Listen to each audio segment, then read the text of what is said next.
Hello guys. Hello, this is for Sagittarius. Welcome dito sa aking channel guys, Sagittarius. Alamin natin kung anong messages, vibration, gabay, energy para sa inyong lahat. This is for the last week of May 2026. Okay. Sagittarius. Kumuha tayo dito ng dalawang baraha, guys.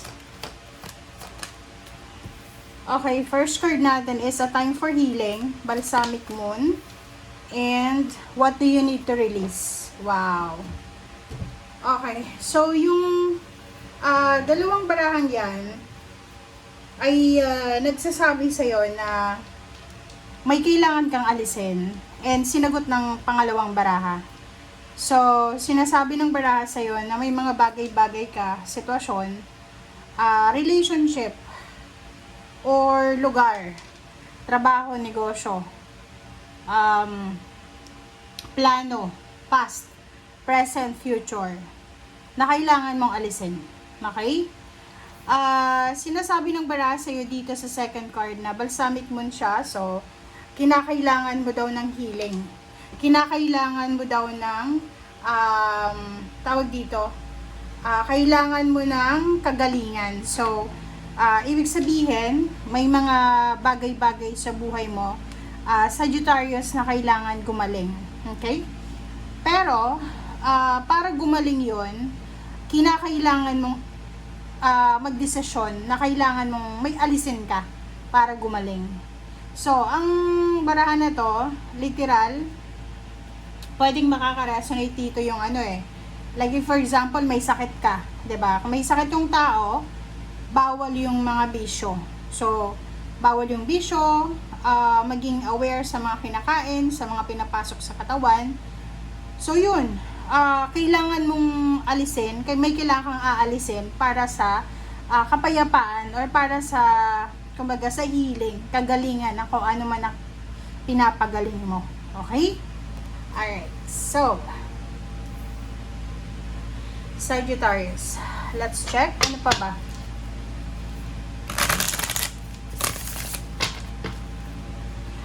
Relationship din, pwedeng makaka-resonate ka dyan. Like for example, heartbroken ka. Heartbroken ka, so, para gumaling yung puso mo, 'di ba? Para mag-heal, kinakailangan mong alisin ang sarili mo diyan sa lugar or sa sitwasyon na alam mo na nasasaktan ka. Okay.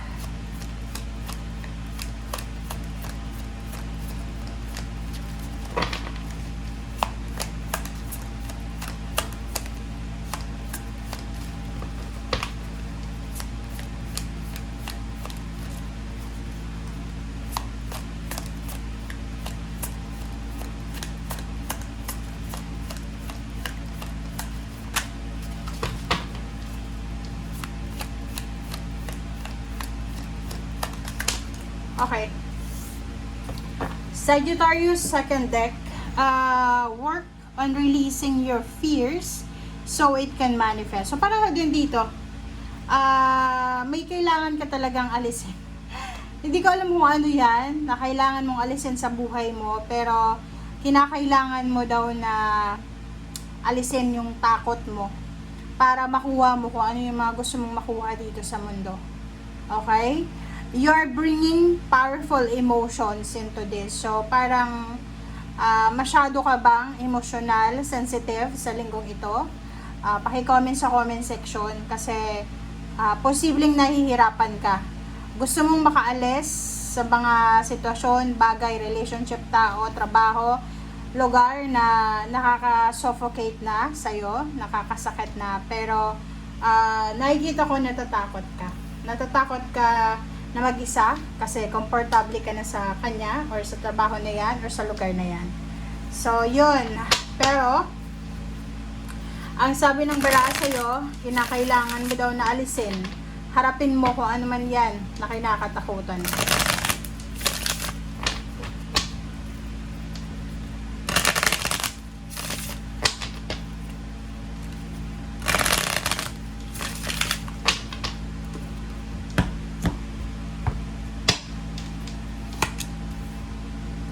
Okay, Seven of Cups. Medicine Wheel, oh. Diba? Medicine Wheel, Seven of Cups, and then, Five of Cups, and the Hangman. So, yun. Yung apat na barahan na to, sagot ito dito sa mga nauna mong baraha. So, ibig sabihin, kailangan mong i-prioritize ang sarili mo. Okay? Ang medicine wheel, this is the change, the transformation, the healing. So, kailangan mo daw na i-prioritize yung healing. Kung alam mo na nasasaktan ka na, hindi ka na masaya, suffocated ka na, natatakot ka na, alam mo yung pakiramdam na parang feeling mo buhay na patay, parang gano'n. May mga taong gano'n eh, na nabubuhay pero parang pakiramdam mo useless, hopeless, lahat ng less meron ka na. Kasi parang nakikita mo na walang saysay yung nangyayari sa paligid mo. Yung pakiramdam mo failure ka, pakiramdam mo hindi na matutupad yung mga pangarap mo. So dito sa barahang to, sabi ng bara sa'yo, ngayong linggo, Sagittarius, makinig ka ha. Sa linggong ito, kailangan mong maging selfish. Sa linggong ito, kailangan mong ayusin ang sarili mo. Sa linggong ito, kailangan mong magpakatatag. You need to be strong. You need to be courageous. Kung pakiramdam mo, wala kang choice, wala kang options, nagkakamali ka doon. Don't settle for less. Huwag kang magsisettle sa lugar, sitwasyon, tao, energy na alam mo na hindi mo deserve. Okay? May mas magandang relationship, mas magandang trabaho, mas magandang lugar na deserve mo. Okay? So, wag kang masyadong tawag dito, yung maliitin mo yung sarili mo. Five of Cups, sinasabi ng baraha, okay, may mga plano ka na siguro hindi mo muna itutuloy sa ngayon, but hindi ka dapat manghinayang. Kasi minsan, yung mga distractions na yan, obstacles and challenges, yung mga delays na yan, it's a blessing in disguise minsan. So, ipagpalagay mo na lang na there's mas magandang bagay pa na mas darating sa'yo, bagay, trabaho, negosyo, relationship, or whatever man. Okay? Sagittarius. King of Wands, oh. 'Di ba? Ang sabi sa'yo dito, iwasan natin, or what I mean is, kung nasasaktan ka, if you are heartbroken, okay, emotionally, halimbawa, hiniwalayan ka ng asawa mo, ng boyfriend, girlfriend, maraming nangyari sa relationship or family life mo, sabi ng bara sa'yo, huwag ka dyan mag-focus, okay? Huwag kang masyadong mag-focus para sa relationship mo, okay? Huwag masyadong sensitive, emotional, focus ka sa trabaho mo, focus ka sa pinagkakakitaan mo, trabahuin mo yung future mo, yung financial future mo. Kumbaga, halimbawa heartbroken ka, okay, heartbroken ka ngayon, gamitin mo yung pagiging heartbroken mo ngayon para magtrabaho, para magkaroon ka ng mga extra income, or para makasave ka ng pera. Okay? So, yun guys. Thank you for watching. Bye!